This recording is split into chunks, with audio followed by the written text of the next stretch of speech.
Magkakaroon ng dagdag singil sa terminal fee sa Ninoy Aquino International Airport o NAIA simula September 14, 2025. Isang taon matapos pamahalaan ng New NAIA Infracorp ang paliparan. Ayon sa Manila International Airport Authority, tataas sa 950 pesos mula 550 pesos ang bayad para sa international flights, habang 390 pesos mula 200 pesos naman sa domestic flights.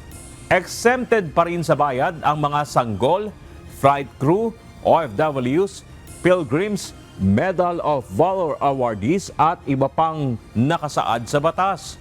Ito ang unang beses ng pagtaas ng terminal fee sa loob ng mahigit 2 dekada na bahagi ng kasunduan ng gobyerno at pribadong operator para sa modernisasyon ng NAIA.